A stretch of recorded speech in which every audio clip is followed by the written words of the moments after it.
Yuba-Sutter.live's local government live streams are presented by Plumas Lake Self-Storage in Plumas Lake, where lifelong local residents are helping other residents keep things safe, providing indoor storage units, outdoor RV and vehicle parking, moving supplies, and Penske truck rentals. Details at plumaslakeselfstorage.com.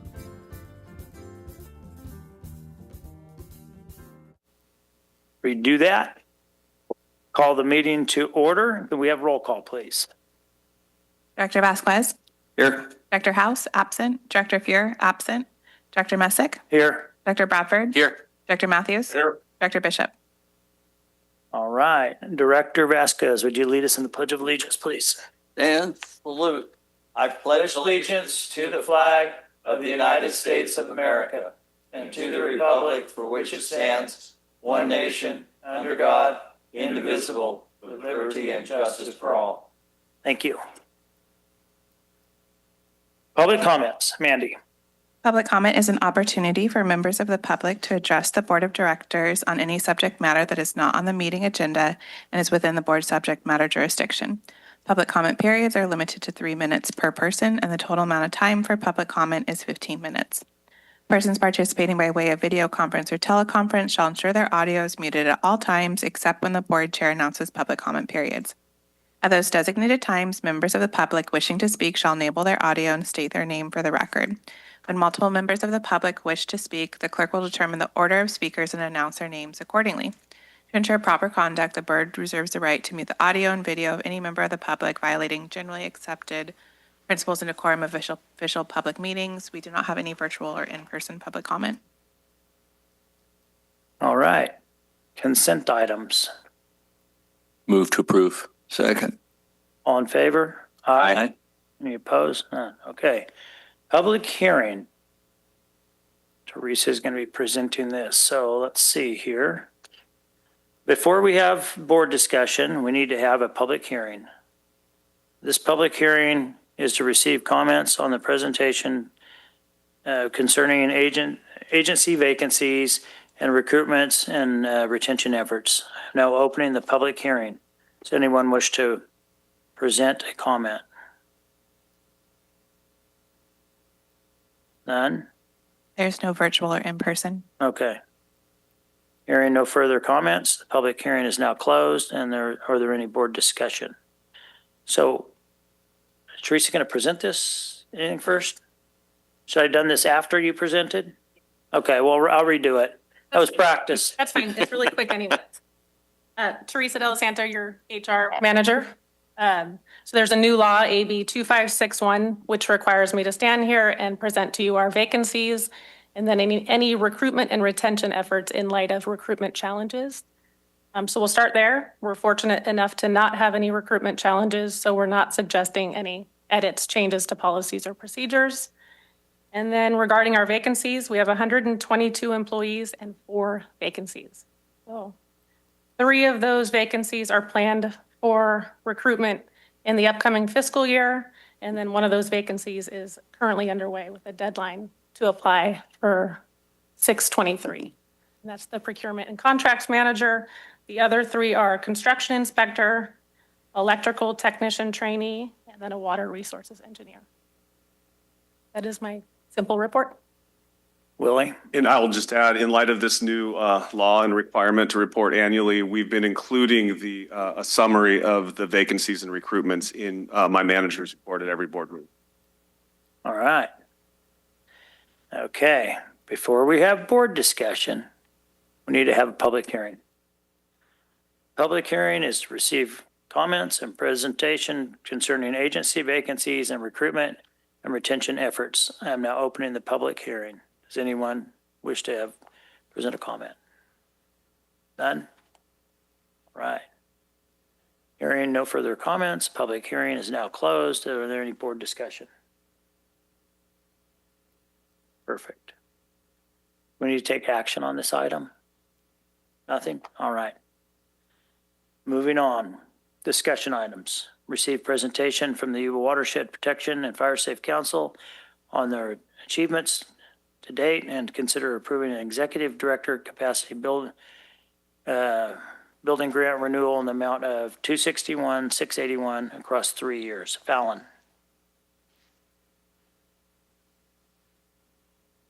Good morning. My name is Fallon Cox, and I'm the assistant to the general manager. I'm here to introduce an executive director capacity building support grant request for the Yuba Watershed Protection and Fire Safe Council. They are a nonprofit organization who works proactively to build watershed community resilience to wildfire by educating and empowering residents, implementing community level mitigation projects, and supporting the integrity of our natural resources. You approved a capacity building grant 3 years ago totaling $219,014 to fund the executive director position, and the council has successfully leveraged Yuba Water capacity building funding to win multiple external grants totaling more than $3.6 million, among other successes. This grant request will fund an additional 3 years and totals $271,681. Allison Thompson is here. She is the executive director to provide more detail on the good work the council is doing. Before I have her come up, though, I would like to request an amendment to the recommendation due to a typo. The initial staff recommendation quoted $261,681, and it should be $271,681.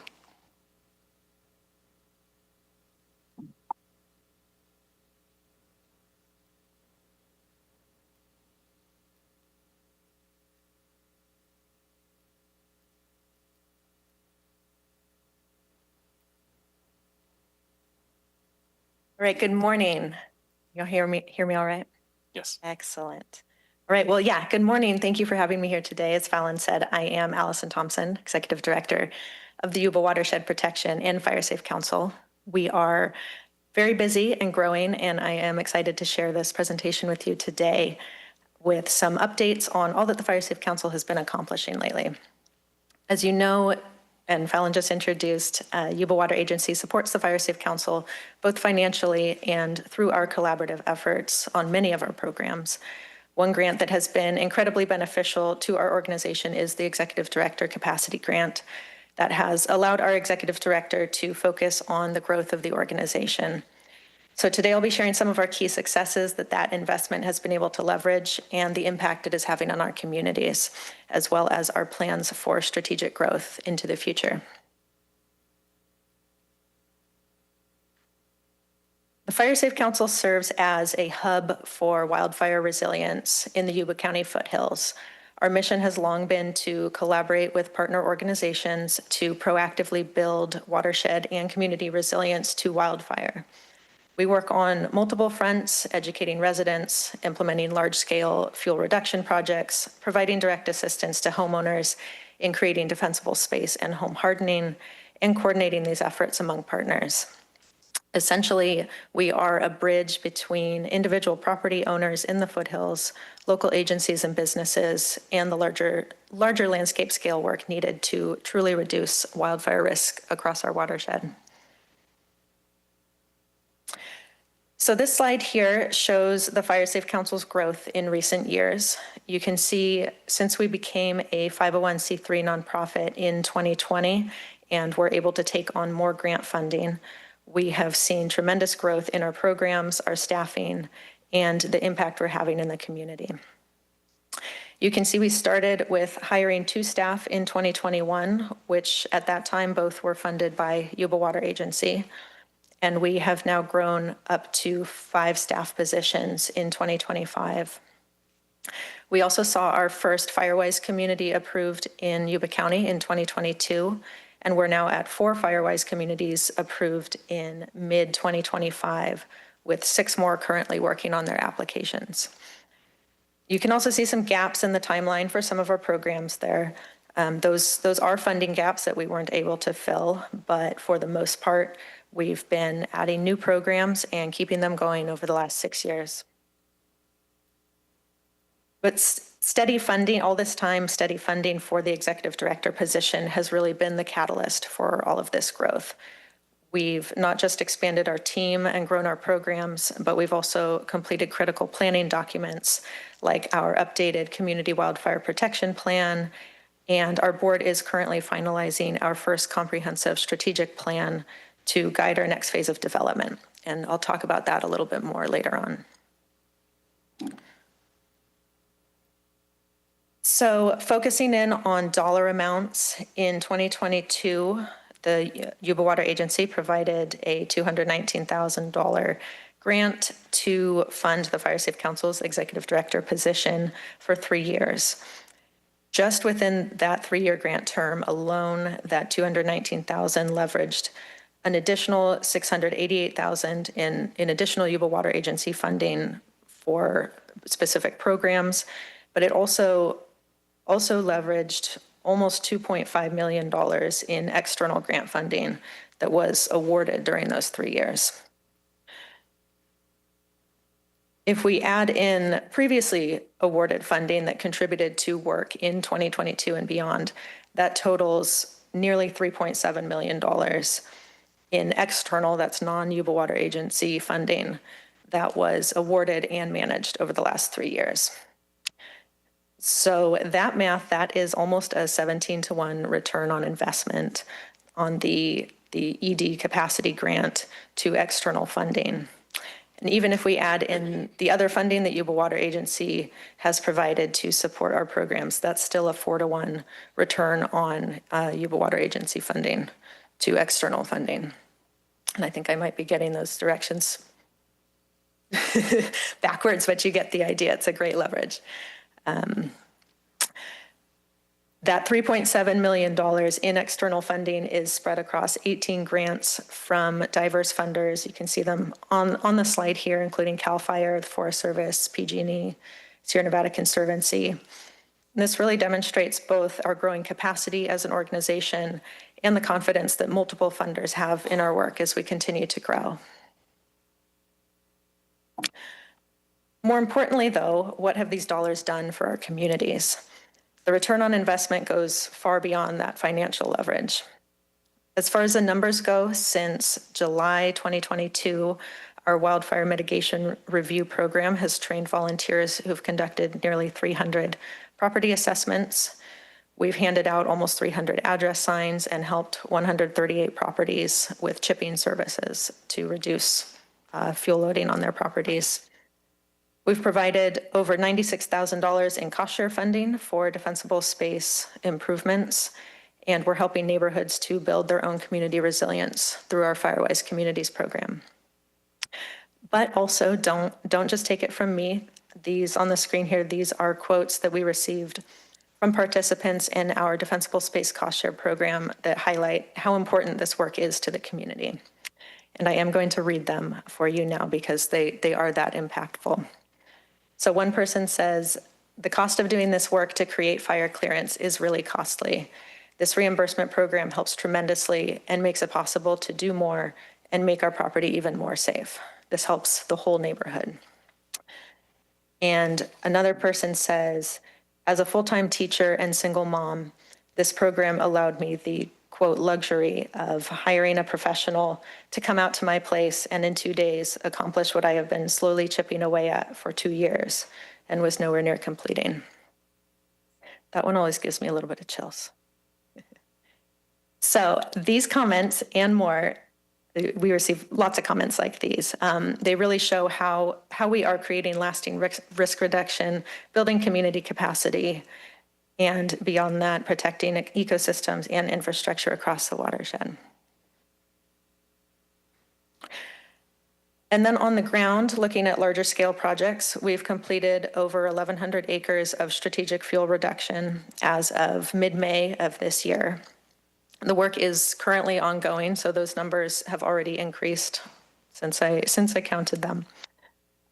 Currently, our fuel projects are located across Brownsville, Organ House, and the Dobbins area, which are some of our highest fire risk areas in the foothills, due both to high fire hazard and the density of housing. A lot of the fuel break work, which is what you see in the photo here, that fuel break work especially ties into and extends much of Yuba Water Agency's 4,500 acre Healthy Forest project, really furthering the impact of both projects. And since the community has been seeing this work happen on the ground, the response we've been receiving has been overwhelmingly positive. And we're seeing real risk reduction happening in our highest risk communities. So these accomplishments show how critical Yuba Water Agency's financial support of the Fire Safe Council's executive director position has been to accomplishing our organization's mission, helping us address administrative needs, program supervision, and strategic growth. Now looking forward, our board and staff are currently working with a consultant to develop a strategic direction and implementation plan that together form the strategic plan. And as part of that strategic plan, you can see on the screen here, our newly revised mission statement is essentially the same as it has been, just more succinct and more focused specifically on empowering and inspiring others to take action around our central goal of building wildfire resilience. This new strategic plan also helps us focus on 4 key goals. First, continuing to educate and empower residents. This includes growing our residential and outreach programs. Second, strengthening partnerships and improving how we work with partners to implement the newly updated Community Wildfire Protection Plan, because we can't do this work alone. Third, maintaining our track record of effective on-the-ground project implementation. And fourth, and critically important, building organizational sustainability so that we can continue to have an impact in our communities and watershed. So with this new strategic plan in place and these many accomplishments under our belt, we are looking to the future to not only continue and grow these successes, but to do so in a way that builds our own organizational sustainability. We are looking to develop new programs and practices that will bring in non-grant dollars and better account for administrative costs in external funding. We are working to build the board of directors in both numbers and capacity, as well as executive leadership capacity. But as we work toward these goals, they will take time to develop, and continued support of this executive director capacity grant from Yuba Water Agency is crucial to keeping our organization's programs and outreach running smoothly. So the proposal before you today is asking for continued support of the executive director position for the next 3 years, similar to our previous grant.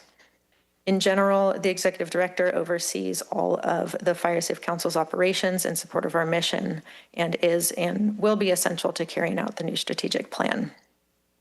Finding funding for staff positions that are largely administrative or not attributable to a specific on-the-ground project can be really challenging to fund in a sustainable way. We do bill the executive director out to other grants as we're able, but over the last 3 years, that only totaled around $12,000. So having a reliable source of funding for this position, at least for the next 3 years, will allow us to better focus on implementing the projects that really make a difference in our communities. So there's a lot more detail in the written proposal that you all received, but just for an overview on the screen here, the primary tasks of the executive director going forward include supporting and supervising staff to implement our programs and ensure we're continually working toward our mission, being that point of connection between the board of directors and staff, and supporting growth and strategic planning, engaging partners and community stakeholders to improve our strategic collaborative efforts, and writing and managing grant applications and awards. The proposal, like I mentioned, the proposal that was submitted goes into a lot more detail on the tasks and goals and metrics, and we will be tracking and reporting on those throughout the grant term. All right, well, thank you again for your support of not only of this position, but of our many programs and our work to support the community in becoming more resilient in the face of wildfire. I hope this gave a small look into the impact that Yuba Water Agency dollars are having in our communities and our watershed. And I thank you for considering our grant request today, and I'm happy to answer any questions. Any questions? I see one. 2 observations. Yes. I saw where you did quite a large area of cleaning up dead brush, but then the owner of the property let all the green come back. And I'm wondering if when you encourage and help pay for, that you can put some kind of incentive to make sure that they use weed control after that.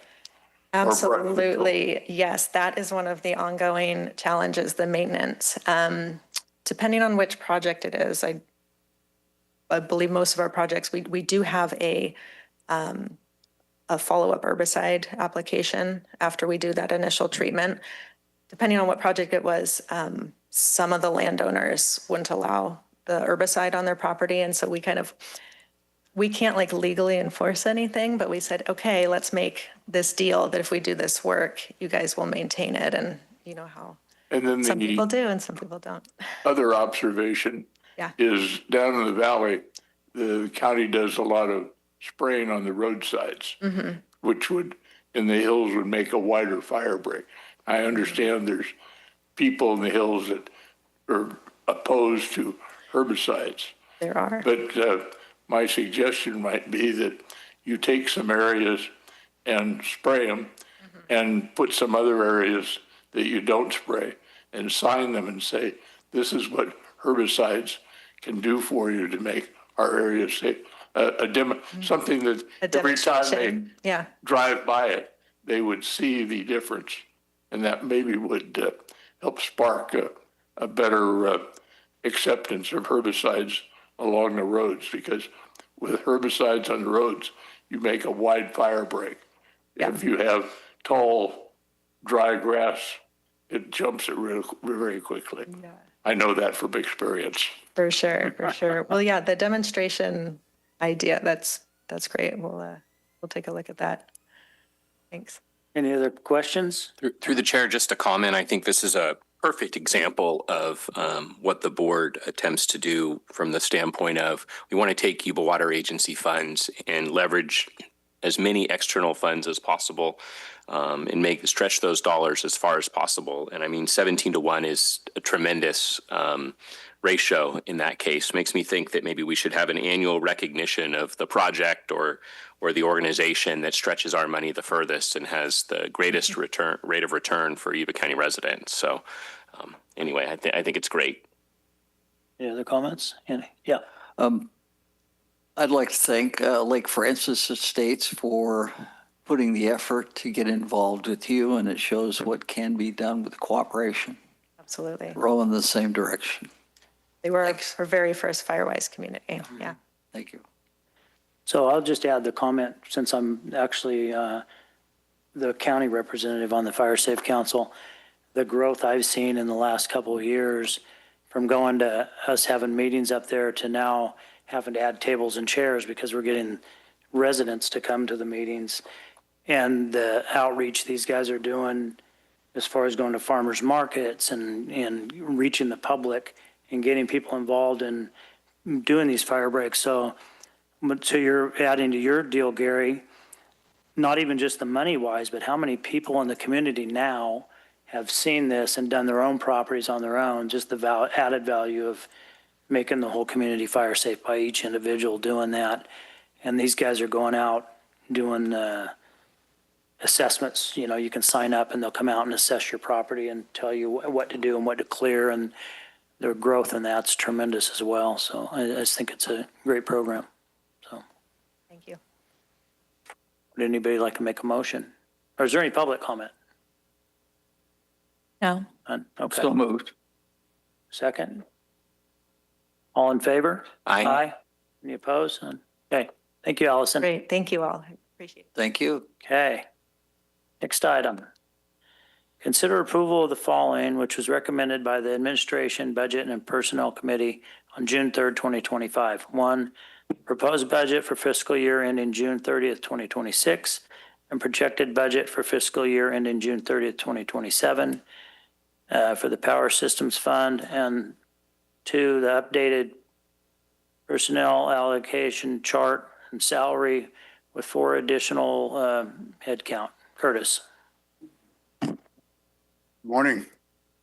Good morning. Budget Morning. season. A lot of people say that's the best season. All right, maybe not. So we're going to keep a similar structure to budget presentations in the past. We're going to start with the most recent set of monthly financials. That's going to be April 2025. Given having to get the packet out last week, May's not quite ready for prime time. So we'll review April financials to give us the most up-to-date picture of the current status of the agency. And then we'll move into a discussion about the proposed fiscal year 2026 budget by going through the budget book and describing what information we've compiled and put into that document. We won't dive maybe as far into the weeds as we normally do in the full board. We are utilizing the committee concept a little bit more. I dragged those guys through the weeds for the better part of an hour a couple of weeks ago. So we'll stay at the budget book level, but if you do have any questions about any details that are in the budget, feel free to stop me and we'll dive into that. So given that structure, let's jump into financial results through April 30th, 2025. We'll start with the agency-wide summary sheet. And for those of you who may have not seen this before, I'll go over, it's not going to hide anywhere. I'll move it as we go. Agency-wide summary sheet. So this document is intended to be kind of a one-page document to give you the overall financial health of the agency and compare it to the last couple of fiscal years. Starting left to right, we have a couple of years of budget versus actual. We'll focus our time today on the far right column, which is actuals through April 30th, 2025. From top to bottom, we'll start with revenue. Power Systems is in blue. We're at $157.2 million against a budget of $217.7 million. That is the highest Power Systems revenue budget we've had. We do anticipate a slight miss in Power Systems revenue budget. A lot of that is due to the methodology that we use to develop that budget. The last couple of years have been incredibly strong. We have a bit of a recency bias when we build the budget for the upcoming year, and prices haven't been quite as strong. So we've been on this upward trend. We've seen a little bit of a plateau in fiscal year 2025. So we do anticipate a slight revenue miss. On the general fund side, we're at $3.7 million against a budget of $23.6 million, but there's a lot of activity that's missing out of that $3.7 million number. The bulk of the general fund revenue budget is interest income and incoming grant revenue. On the interest income side, we're still waiting on a full year of interest income from the Yuba County Treasury as they continue to work through their new system kinks. We do expect greater than $10 million still to be booked to that $3.7 million number. Also, incoming grant revenue, most of the grant billings are done on a quarterly cycle, so June 30th will actually trigger a lot of revenue we'll be able to recognize, and that number will go up further. In total, we're at $161 million against a budget of $241. It'll be a slight miss this year, but still a strong revenue year. Moving down to expenses, again, we'll start with Power Systems in blue. We're at $49.2 million against a budget of $82.5 million. We'll come in a little under budget, which is typical and part of our budgeting strategy is to be conservative. So the bulk of the deviation coming in under budget in Power Systems will be capital improvement projects. We budget those rather aggressively. The routine expenses we feel like we have a very good handle on, and they are cost controlled, and I'll bring up a couple of data points that seem to prove that throughout the presentation today. General fund side, $54.5 million against a budget of $76.9 million. Again, we budget aggressive, and in general fund, what that looks like is our community impact grant program. We budget that kind of front loaded. We are working with those partners to get better schedules so that it increases the quality of our budget and helps us manage cash flow. While we do that, we aim to be conservative. So we budget the money to be dispersed earliest opportunity rather than get caught with not enough budget and have to come back to the board before we're able to make a reimbursement to one of our partners. So that's how that budget is budgeted, aggressive or conservative on the general fund side.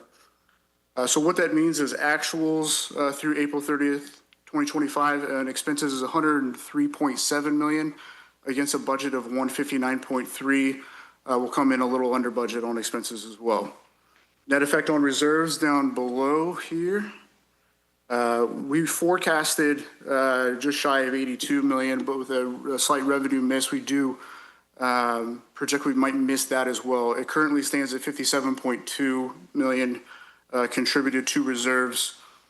I think we could see another 16 million get contributed to reserves after May and June are booked, which would bring our reserves to roughly 482. And we'll talk more about reserves as we talk about the fiscal year 2026 budget. I'm sorry? I didn't hear him. Oh, yeah, yeah.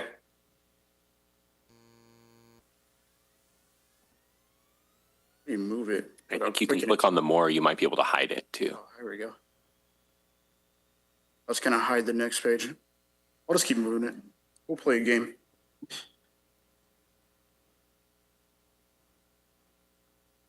All right. That's not bad.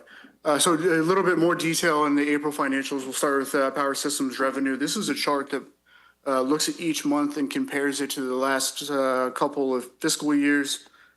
You'll notice, and we're focusing on the green bars for current year, you'll notice in October through December, we had a bit of a dip in revenue. A dip is typical. Power prices are typically lower in those months, and those are the months that we will take the units down and do our annual outages, preventive maintenance, larger capital improvement projects. The dip is a little more pronounced this year. Tunnel outage, which originally scheduled for those months, so we ended up selling the resource adequacy and carbon-free outside of an annualized strip, which brought the prices down a little bit. So a bit of a double whammy there. So you see right away in January, those annual contracts are back in play and revenue was back up. In February and March, we had good hydrology, which increased the amount of megawatt hours they were able to be produced. So although the CAISO prices weren't stellar, we had the volume to secure pretty good revenue in February and March, and again in April. General fund revenue, this slide is frankly a little boring without the Accord water transfers. This is just capturing the member unit water supply agreements. So you'll see a lot of the same numbers each and every year. In April, that's 50% of the project-based supply out of the member unit water supply agreements. In February each year, there's a $300,000 conjunctive use payment. The other half of the water supply agreements is billed in August. That's it for activity in fiscal year 2025 on general fund revenue. Because this slide is not looking at non-operating revenue like interest income and grants, it's looking at just operating revenue, which is water sales. This slide gets a little more exciting when there's an Accord transfer, and you see it's been a couple of years. These kind of darkish blue bars represent the last time we had significant water transfer opportunity. Agency expenses, and this is combined power systems and general fund. Same structure as the past couple of charts. It's comparing current year to the last couple of years. When we look at this chart in the ABP committee, we look at how it deviated from prior years and we identify why. What we land on is individually scoped capital projects or grant disbursements or any non-routine projects are the reason that the budget is deviating from prior year. Our operating expenses are controlled and do not deviate much year to year. So we've been working on some visual aids within the ABP committee to extract out routine costs and chart those so you can see the trend being fairly flat and controlled. So you'll see 9.9 million in April, 12.7 million in March. Those are elevated from just a couple of years ago, but we're wrapping up construction on power system headquarters. So that's the big marquee project that drove the budget up. Or the expenses up in the last couple of months. This chart is one that has been developed to sort of accomplish the goal that I was talking about before. What this is doing is showing the portion of the expenses within our overall expenses that's related to the Community Impact Grant Program. So the grant program expenses, the blue section in these bars, the entire bar is the total agency expenses. So that 9 whatever it was million in April, this blue section is the grant activity within that 9.5 million. This slide here is kind of a regular in the monthly financials. It plots 2 data points per month, revenue in blue, expenses are in red. A couple of slides ago, we saw the power systems revenue dip October through December. Again, that's a normal pattern, just a little more pronounced in the current year. Because we will take the units offline and we will do our major capital improvement projects in those months, expenses stay fairly high. So when the revenue comes, when the revenue dips, we can post a bit of a net loss in those months. We're not spooked by that. We do come to expect that this pattern exists. In years it doesn't exist, it's because some event caused revenue to spike in those months, and we happen to clear the elevated expenses. But overall, since January, we've posted net incomes which become contributions to reserves. Speaking of contributions to reserves, so here's just a rolling chart of our available contribution to reserve. So if the year were to end April 30th, 57.2 million would be allocated to the designations within our reserve policy. Again, so that's 57 million. We came into this year with 409 million, currently stand at 57 million available to contribute. We'll forecast roughly 16 million, which brings us to 482 million at 6/30/2025. And we'll keep that number in mind because you guys may have seen the fiscal year 2026 budget does call for a draw on reserves to balance the budget given the large capital improvement projects that we have. That draw is anticipated to be 43.2 million, which would bring our reserves balance to 438 million at the end of fiscal year 2026. That is the April financials, current year status. I'll pause there for questions before I switch over to the budget book. Any questions of the directors? No. I guess continue on, Curtis. All right, perfect.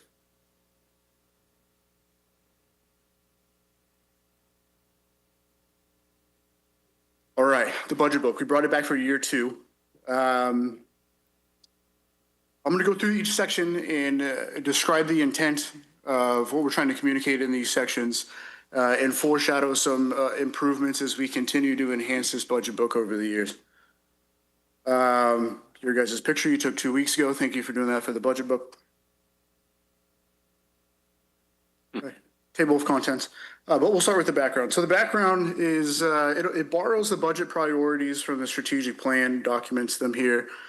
It speaks to the volume of project activity that we have in our capital improvement program. For example, 100 million to meet conditions of a new license, 690 million of future flood protection projects. It also focuses on setting the goal of improving our forecasting, finance's role in finding efficiencies, in an effort to cash flow these projects. Within the strategic plan, we make references to avoiding debt, if at all possible, to get our work done. Finance takes the approach of looking for efficiencies, partnering with budget managers across the organization to try to maximize the resources that the agency has in an effort to avoid taking on debt to accomplish the work in our capital improvement plan. Next section is it's going to be a one-off for this year. There were some changes to the general fund income statement structure. We refined some of the line items and organization within the general fund income statement to equip budget managers with the best tools to manage their budgets. We now have very defined departments and divisions within the org chart. So now the income statement is a better aid for those folks to capture their work, manage their budgets, and keep costs controlled. It also strengthens the link to the strategic plan. If you look at the general fund income statement, the sections of the general fund income statement are nearly one-to-one with the strategic priorities in the strategic plan. Strategic priority number 1 is flood risk reduction. There's a flood risk reduction section in the general fund income statement. Moving right along, revenues. A lot of detail here. We'll go to a table in a second. But the highlight here, in summary, agency-wide revenue is budgeted at $205.4 million for fiscal year 2026. That is down from $241.3 million. That's driven by the 4-month tunnel outage where power systems revenue is going to come in lower than current year. You could read more as you wish. That's a typo I found this morning that we will fix. Expenditures, same thing. It speaks to the important items that are in this budget. The highlight here is at the bottom. In summary, agency-wide expenses are $248.6 million in fiscal year 2026. That's up from current year's expense budget of $159.3. But again, the culprit are the large capital improvement projects and the non-routine projects. Routine expenses are nearly flat. Next section is the one that I think will improve greatest over time. It's the funds and mission areas, the design. If this section is to bring the numbers in the budget to life, describe the individual projects that are being budgeted in the current year, because all of those projects are working towards the goals that we've defined in the strategic plan. So if a reader starts at the strategic plan to understand our goal, they can look at the budget to identify the resources we've committed, and then read some project specifics in this section of the budget book. So this one will evolve and become better over time. General fund income statement, I'm not going to drag us through the line items. I did that to the committee. But some of these crossouts that you'll see in the statement is just so we can maintain comparing year over year. When we bring in monthly financials back, the July financials won't have all these crossouts. It'll be a nice clean income statement, of course. Power systems, same thing. It's describing the actual work in the numbers. And then the power systems income statement. No changes to the power system income statement. We got that one right a few years ago. It has been working well for us. But the power systems budget is supplemented by this large project worksheet. Because so much of their budget is driven by their large individually scoped projects. One thing I'll call out looking at this sheet is the tunnel outage has been the large project that has been on our radar for some time. You look at the total large project worksheet in the current, in the fiscal year 2026 budget, there's $113 million of large and capital projects in that budget. After tunnel outage, so far we've only identified 38 million. So the budget will come back down after we clear this large capital improvement project being the tunnel outage. So the elevated budget is not the new normal, but every once in a while we're going to have a spike in overall expenses because we have these large capital improvement projects. All right, and I'll briefly go back to a table.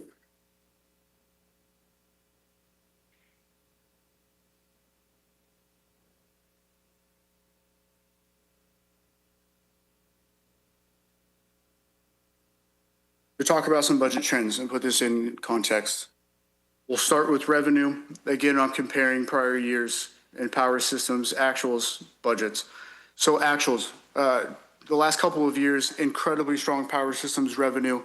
Again, that influence setting such a high budget in power systems here at 217.7. We're going to miss that a little bit because of the recency bias, but still very strong year. Fiscal year 2026, though, the budget at 159.6. The 4-month tunnel outage missing revenue is being mitigated some by a DWR grant for the tunnel outage that will offset some of those expenses. There is the flow contribution requirement tied to that grant. But from a cash flow perspective, it is going to help and give us a little mitigating revenue that brings our budget up to 159.6. I think the power sales budget is only about 104 million. So that balance is coming from the DWR grant. Certainly helps cash flow. The second year budget, which we're maintaining in power systems and will soon have for general fund, at 165.6 million. That's a modest budget estimate for the second year out in power systems. The variables are too hard to nail down, but reasonable to expect a budget in the ballpark of 165 million. Of course, we have to wait for market prices and rainfall, neither of which are in our control. But we felt fairly confident about putting a number of 165 out there. On the general fund side, we'll focus on budget here. 23.6 million, again, incoming grant revenue and interest income. We have stronger interest rates. So interest income is up a little bit. Incoming grant revenue is definitely up as well. The big capital improvement project that's in the general fund budget that we're working on, rather than the community impact grant program projects that our partners are working on, is the Nature Like Fishway. And there's a $30 million CDFW grant that's offsetting some of those project expenses as well. So you see that general fund budget increase, demonstrating some of those incoming grants to help us with the projects that are working towards those goals across our mission areas. Moving down to expenses, we'll just focus on budget. Power systems, current year budget 82.5 million. That was up from 66.9. Power system headquarters being the big marquee project there, from 82.5 million to 123.8 million. The tunnel outage, the big project there. You see it come back down to 60.5 million. We don't have any of those incredibly large capital improvement projects that are driving the budget back up. You compared fiscal year 2027 to 23 and 24, and it looks in line. So we've been preparing for these projects for some time. They've been on our long-range forecast. They're here now, and they're in the budget. And that is causing, I'll come back to that, that is causing the need to draw 41.8 million, I think it's 43, I might have to look at this chart, from reserves to balance this budget. But again, at the end of fiscal year 2026, we do anticipate 438 million remaining in reserves. Back to this chart, just driving home and graphically, the routine expenses are fairly flat. In fiscal year 2026, general funds budget is 124.8 million, 31.2 million of that are routine operating expenses. In a pinch, if we really need to, you could nearly get the budget back down to 31.2 million. A lot of effort and project would be off the table, highly unfortunate. But what it's saying is to keep the doors open effectively, the budget's 31.2 million. And power systems, similar concept, 123.8 million is the overall budget. The bare bones routine operating expense budget would be 24.9 million. And those numbers, as you see here, have been fairly flat over the last couple of years. You see it increase here, but I am comparing budget versus actuals. So we typically come in under budget. So if we look at the actuals in June of 2026, I expect this line to come down and be even flatter.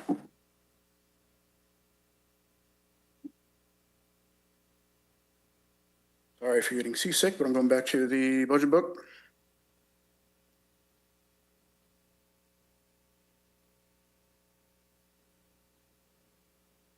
Reserves we talked about, but the table of the different designations is captured in the budget book. Overall reserve target is 544.9, but do recall that we will evaluate and make an edit to that reserve target as a part of the audit process. When we bring the audited year-end financials, we'll also bring you the updated capital improvement plan, which will move that reserve target because we'll update the non-routine capital project designation targets. I could see in a year like this one, the reserve target might actually come down. And it might come down because things like power system headquarters and tunnel outage are coming off our capital improvement plan because they've been completed. That remains to be seen, but if the reserve target does come down, that would be why. We'll explain it.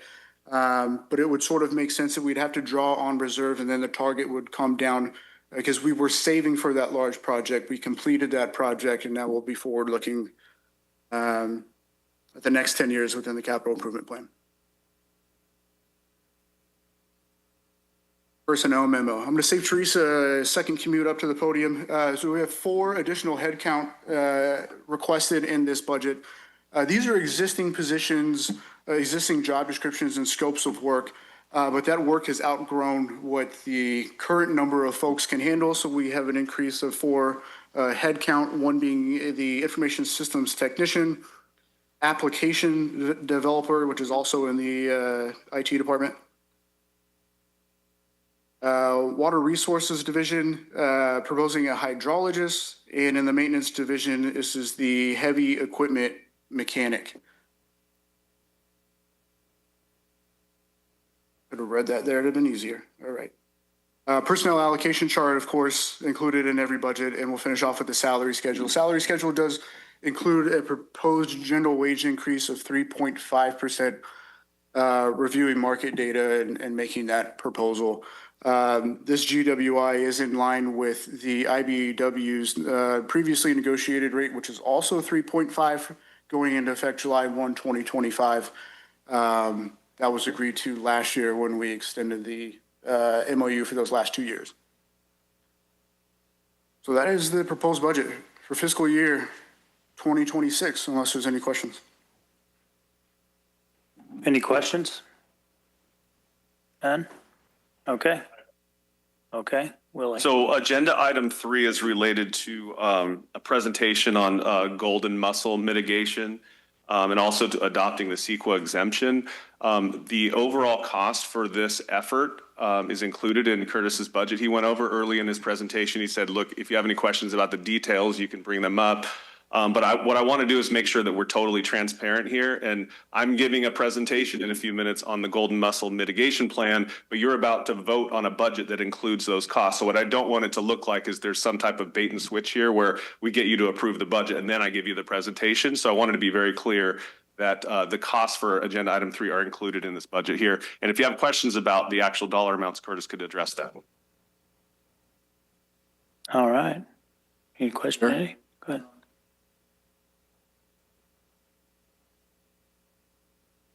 Absolutely. In PDF format. Absolutely. All right. Any other questions? I guess continue on. Or is that it? That's it? That's all I got. Okay. Anyone from the public have a comment on this? No? No. Entertain a motion. I'll second. All in favor? Aye. Any opposed? None. Okay, thank you, Thank you. Curtis. Excellent presentation. Next item, receive presentation concerning agency's 2025 watercraft screening plan for New Bullards Bar Reservoir. Consider adoption of the resolution number 2025-12 of CEQA, notice of exemptions for the plan. And I'll note that it's already funded. Willie.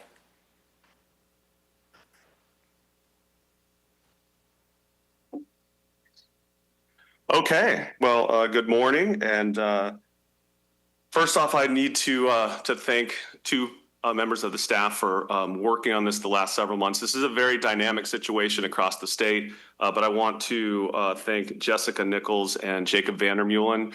The golden mussel issue, golden mussels are an invasive species that were found in the Delta last fall, and many reservoir operators are implementing various levels of mitigation plans. And over the past couple of months, Jessica in particular is probably pulling her hair out because of the direction that I've been giving her to go prepare a plan and bring me a plan. And then I look at the plan, I look at the costs, I look at the impacts, then we look at what the rest of the industry is doing. And then I say, okay, please revise the plan in this way. All of that is the reason I'm giving this presentation instead of Jacob and Jessica.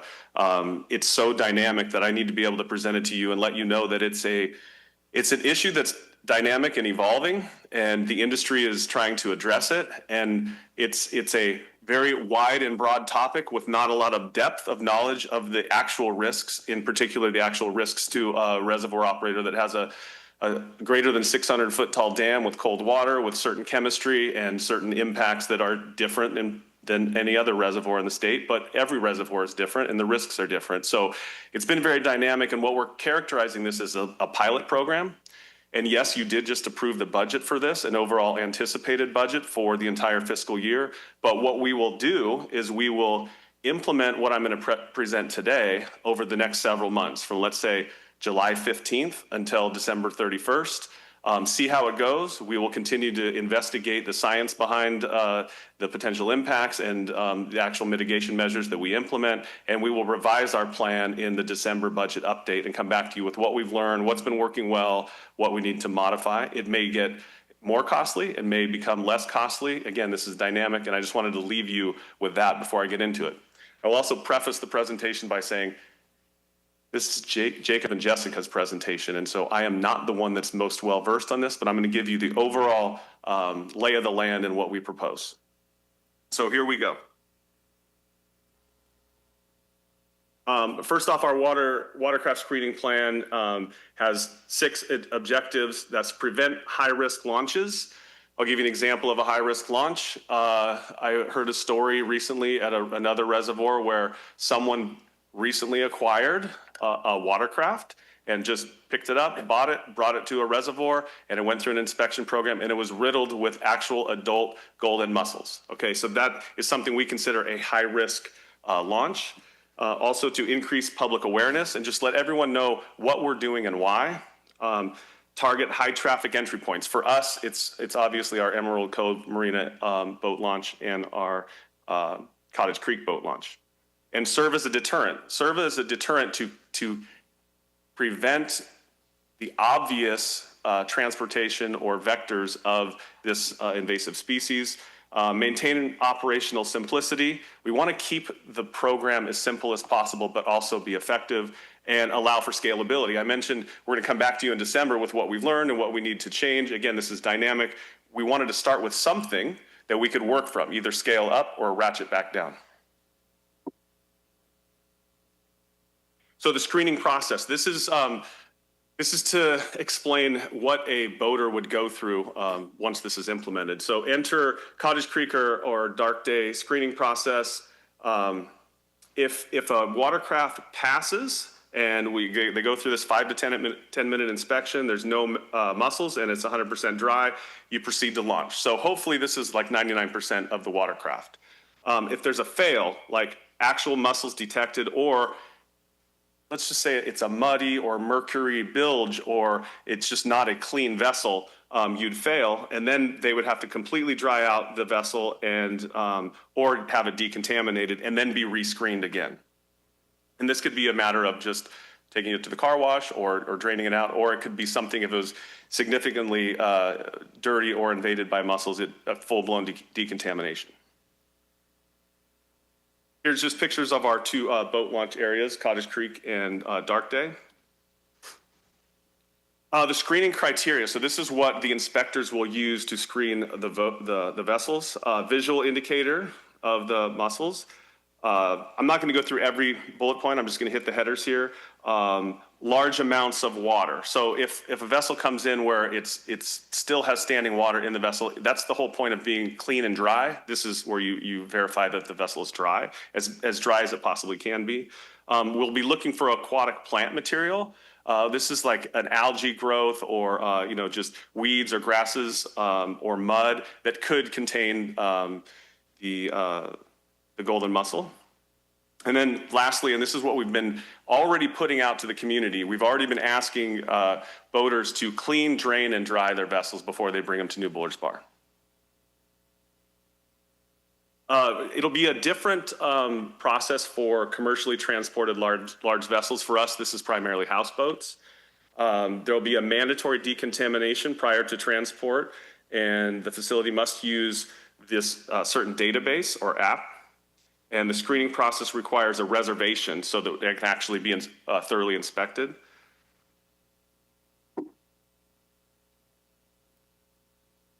And Yuba Water Agency will maintain discretion to refer boat owners to outside decontamination services. I'll just let you know that one of the plans that Jacob and Jessica brought back to us did also identify what it would cost to build and operate an actual decontamination station at some location that we didn't really determine up at New Bullards Bar. That is not currently in the plan at this point, but it's something that we may in the future, depending on how this evolves, have to ratchet up to. Okay, this would be a denial criteria, and I will go through these. Obviously, if during the inspection there's a presence of visible mussels, excessive standing water, presence of mud or debris that cannot be quickly removed, recent travel to a known infested water body with no evidence of cleaning or drying, or refusal to comply with screening. I will just briefly comment on the fourth bullet here. Recent travel to a known infested water body with no evidence of cleaning and drying. I don't know if this is in the rest of the presentation here, but I'll just address it here.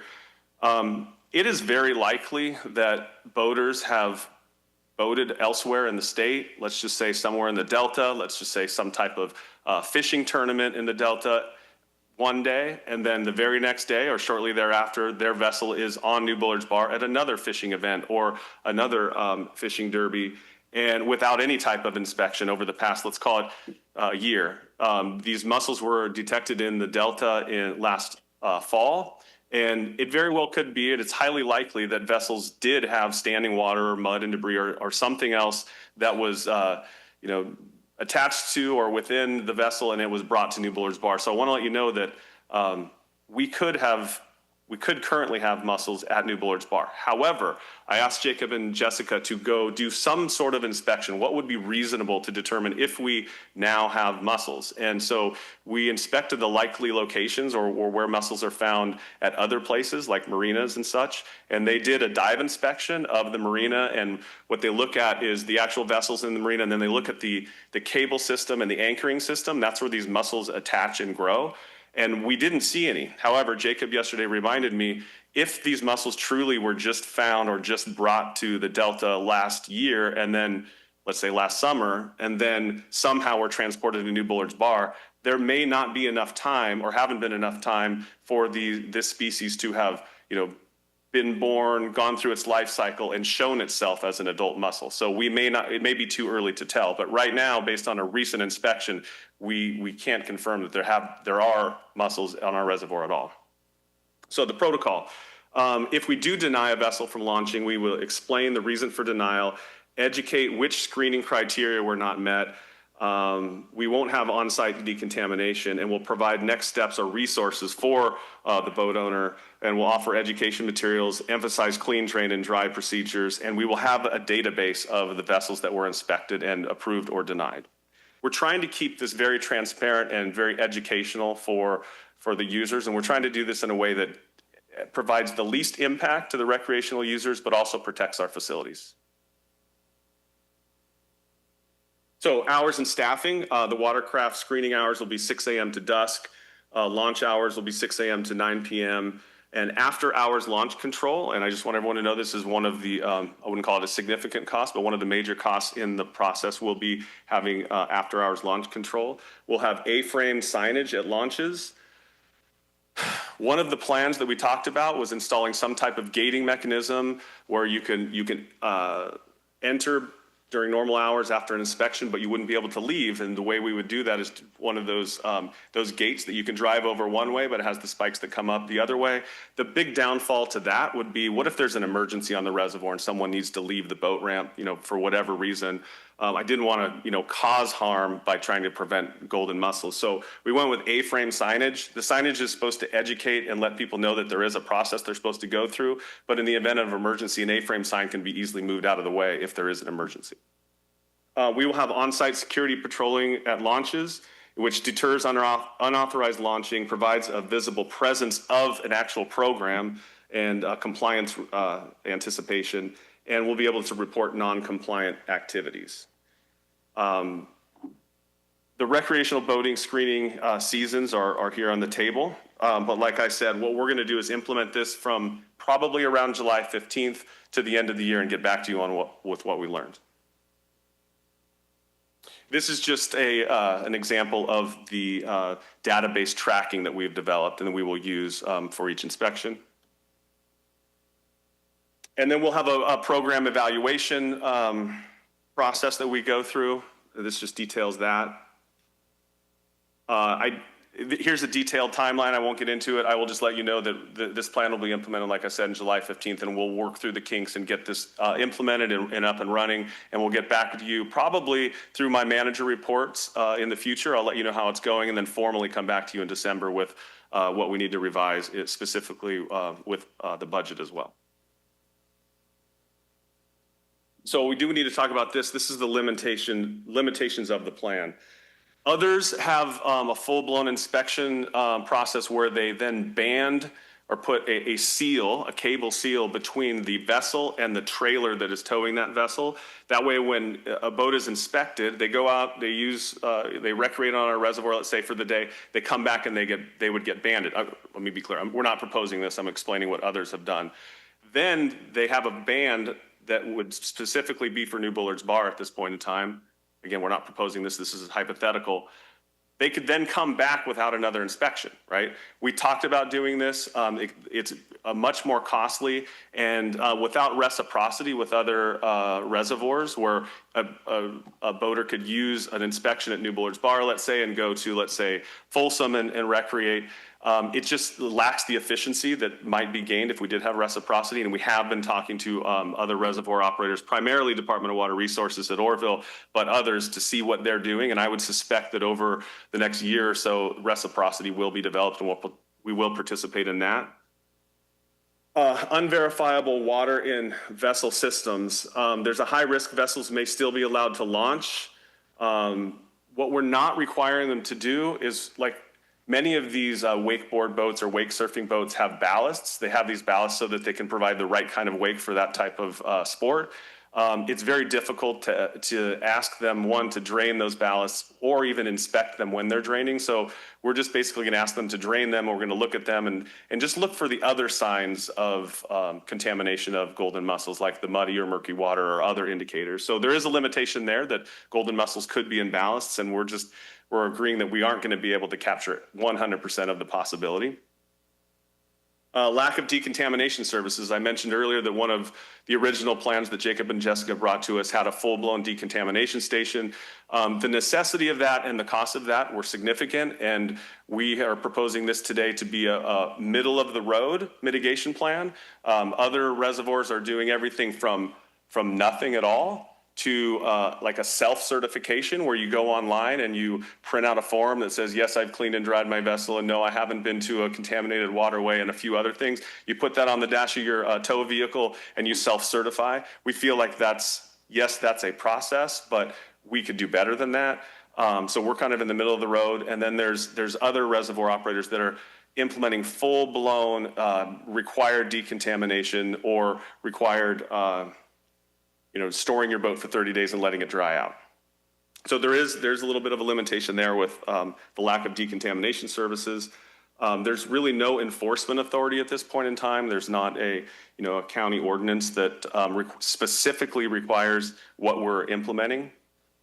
There are traffic and logistical constraints. This is one of the things we'll have to work through. And this is the point where I'll let you know that we have spoke with the Forest Service about our plan, and specifically the marina operator, Scott Robertson. I talked to him. The team has been working with Scott in the marina over this past several weeks, but I specifically talked to Scott this morning and just confirmed that he agrees that what we are doing is going to be reasonable. It will likely prevent an obvious contamination, and it's something that he can work through, and he actually wants us to implement this. And I already talked about the reciprocity programs. Our program isn't so inclusive or so detailed or defined that it would let's say, qualify for a reciprocity program. However, we may work towards that depending on how the reciprocity with other reservoir operators develops. We may ratchet our program up to meet the standards of other reservoir operators so that we can have reciprocal procedures and allow boaters to use another reservoir and then use our reservoir after they've gone through the inspection process. So that's basically where we are. Again, I'll just remind you that whatever we implement July 15th in the next several months will likely change. We don't know exactly how it will change, but we wanted to get something out there to protect the contamination of our infrastructure.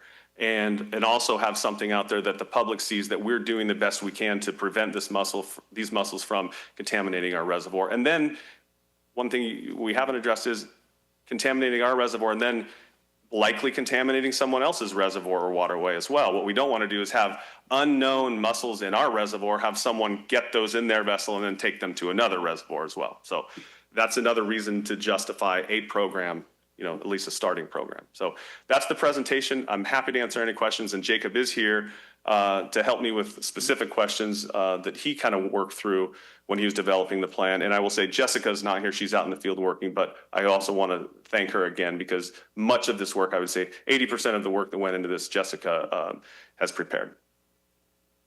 All right. Thank you, Willie. Any questions? Comment? Approximately, how many boats are launched a year? What volume are we talking about?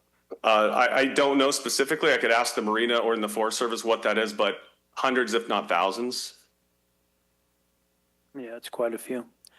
Are we also looking in to see if those mussels could even survive in our environment? Yeah, I mean, that's one of the major questions is, Jacob's and Jessica's analysis of the chemistry of our water and the temperature of our water show that it has a medium to high likelihood of being able to allow the mussel to survive. But what we're not taking into account when you look at the risk of a contamination of our actual facilities, let's talk about like our intakes, our penstocks, our valves at the powerhouses. Can the mussel survive at the depths that our lake has, like where our intake is, hundreds of feet and hundreds of pounds of pressure within the conveyance system? We don't know that. That's stuff that we're still looking into. Again, this is all coming on so quickly, and the specifics of this golden mussel are much different than the mussels that we've been tracking and potentially having to mitigate for years. The golden mussel is much different. If this is new, again, this is dynamic. So those are the questions we'll look into, and we'll continue to research between now and December when we bring something back to you. All right. Through the chair. Yeah, go ahead, Andy. On enforcement, because of the worth of the project to Yuba County, I really think that we should enact a law that says you will be inspected, because to get contaminated after the fact, it's much harder to come back from that. And I think that to protect our county resources, that we should really require compliant there. If we lose a boat launch, I think we can handle it. So, yeah, that's been a major topic the last several weeks on what we actually propose. And our plan there is to implement this pilot program, see how it goes, and determine exactly what that ordinance should say. Right now, we don't know exactly what we're asking for. So I do think there will be an ordinance proposed by Yuba Water Agency for the county to adopt. But right now, we got to develop exactly what that ordinance should say. So it's not, over enforcement, but it also doesn't miss the mark, and it has, for lack of better terms, it has no teeth. couldn't we use existing inspection procedures in the interim period and require that inspection so that we don't leave, all it takes is one time through? Yep, no, absolutely. We will be proposing something in the next several months, I'm sure. But what they currently proposed is if they refuse inspection, they're out of there, right? Yeah. Yeah, that's correct. Okay. I mean, what we don't have is fines or penalties. Yeah, but just you can't launch. Right. All right. Any other questions? So the agenda item also includes the board adopting the CEQA exemption to implement this plan. So it was a presentation, which I just gave, questions and answers. And primarily, I wanted to also let you know, like we did in Curtis's agenda item, that the budget has now been approved. And then also adoption of the CEQA exemption. So that's what remains on this agenda item. All right. I have one more comment on it. Are we going to do some outreach to the public on this? Because I read on social media, so I know it's true, that those mussels only grow in ditches on the Delta. So let the general public know why we're doing this and it is a risk. Yeah, our communications manager, Dee Dee, is chomping at the bit to get something out. She has been at my desk weekly saying, when can I launch? When can I launch? When can I launch the social media information on this stuff? So once you approve it today, we will begin that effort. All right. Well, with that, I'll entertain a motion. Move to adopt resolution 2025-12, CEQA notice of exemption for the plan. I'll second. All in favor? Aye.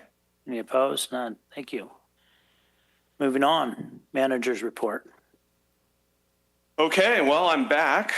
I'll let you know, 2 weeks ago at our board meeting, I let you know that we were completely full in New Bullard's Bar. Now we're about 5 feet down from completely full, and we'll continue to draw down Bullards during the irrigation season.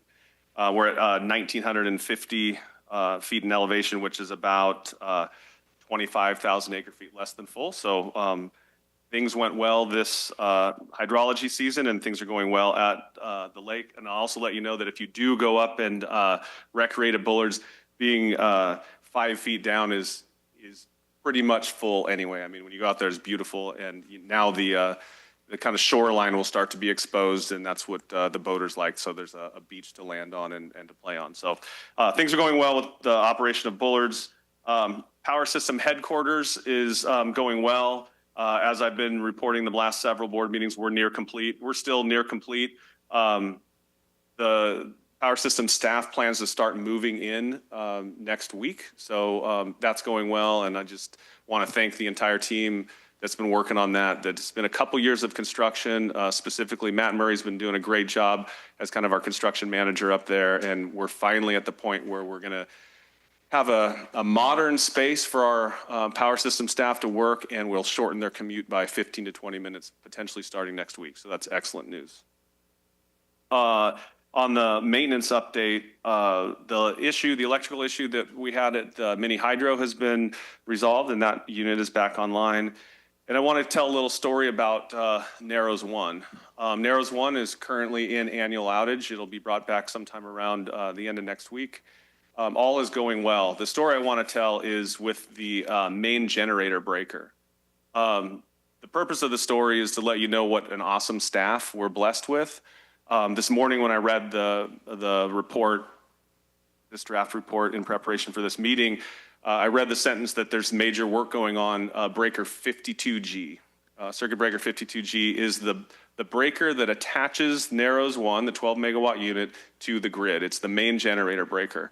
And when I was at PG&E, there was major concern about the breaker systems at Narrows 1. I didn't operate Narrows 1 when I was at PG&E, but I heard these concerns because they were power generation wide at PG&E about the concerns. It was one of the first remote racking breakers, and I know you don't know what that means, but one of the first remote racking breakers that PG&E installed in their fleet, and it had safety concerns.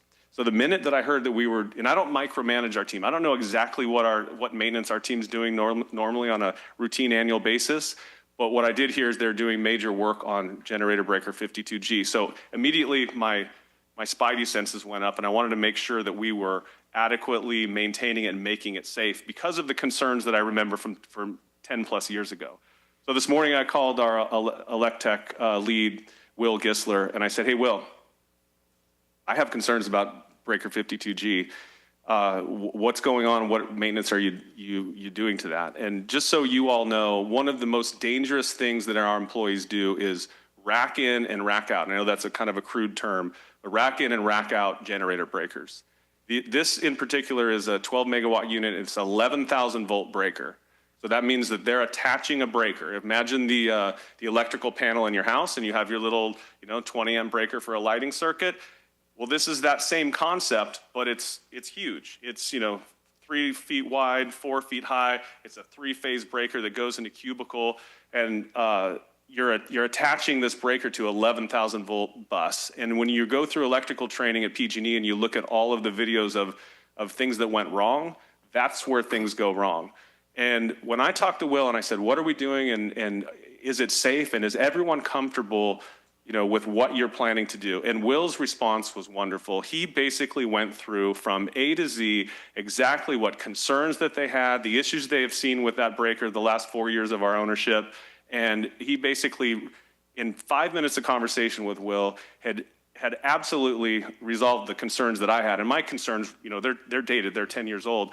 And it was just wonderful to hear from Will that he not only had all the concerns addressed, mechanically, electrically, and operationally, that he'd also had the operators involved in the discussion of what they were doing, and he also had the maintenance crew involved in exactly what they were improving and the things they were improving exactly kind of mitigated the concerns I had. I'm just letting you know that without micromanaging, without specific direction, our team has taken it upon themselves to resolve what could be major safety hazards. And I'm not taking away from what Kian might have directed them to do the last, several months leading up to this.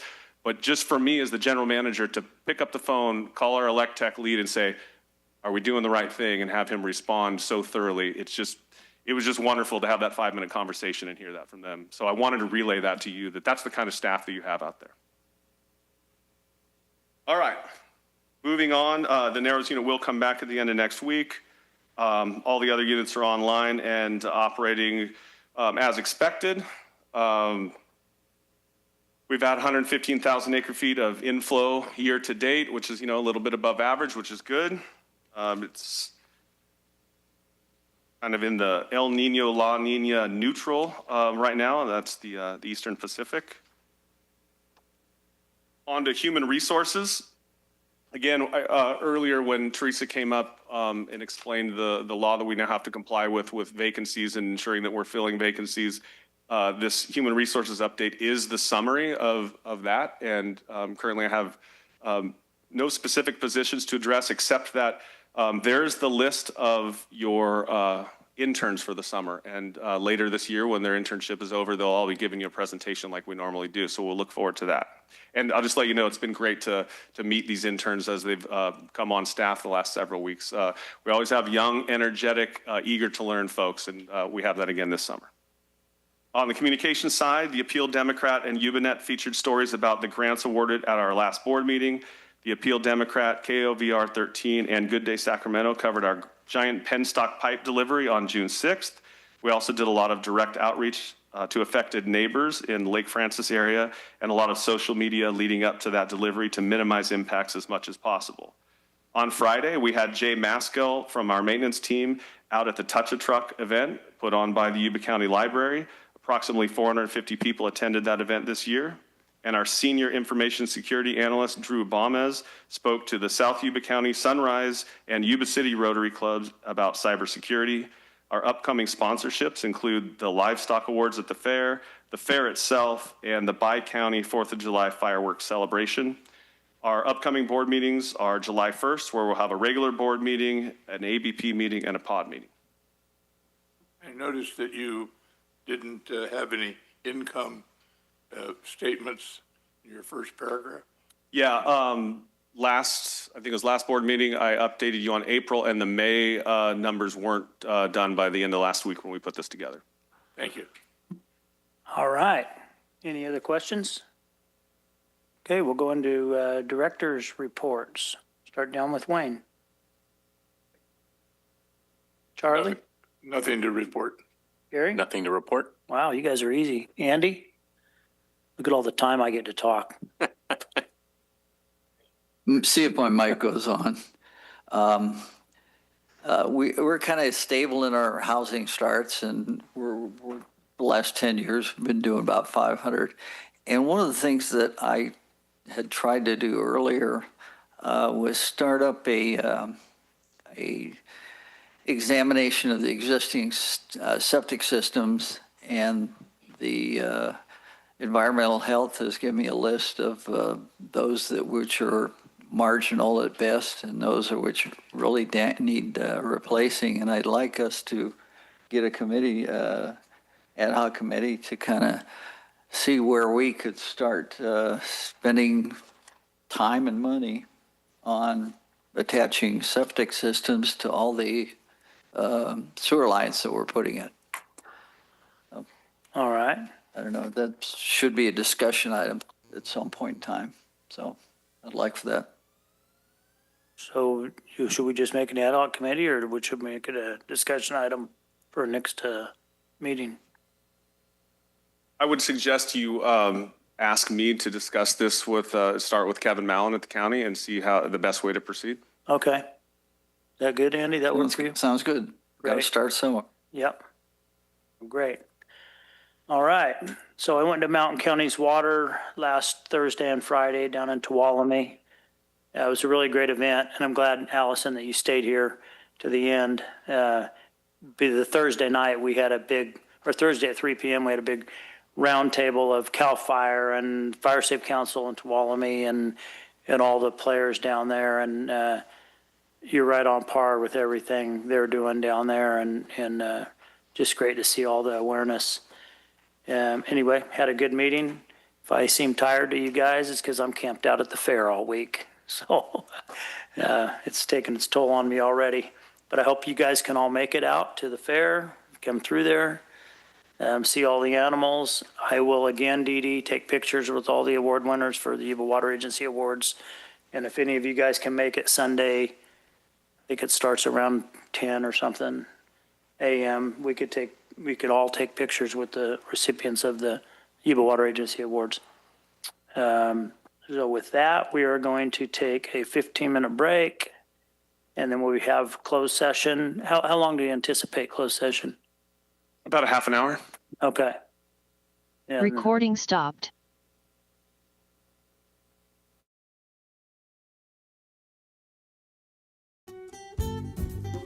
Yuba-Sutter.live's local government live streams are presented by Plumas Lake Self-Storage in Plumas Lake, where lifelong local residents are helping other residents keep things safe, providing indoor storage units, outdoor RV and vehicle parking, moving supplies, and Penske truck rentals. Details at plumaslakeselfstorage.com.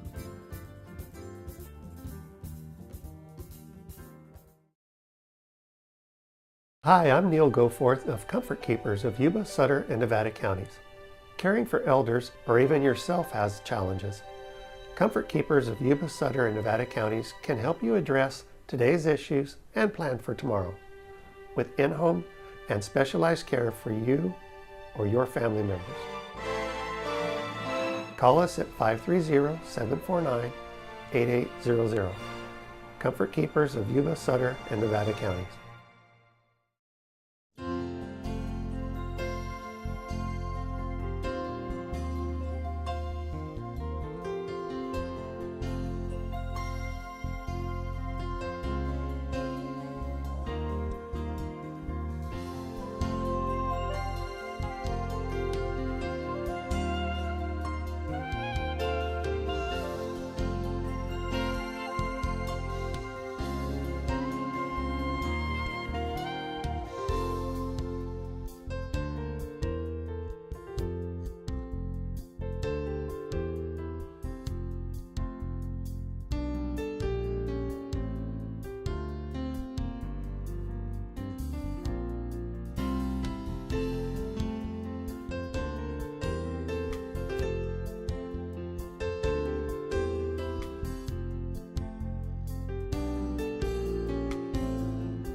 Yuba-Sutter, alive.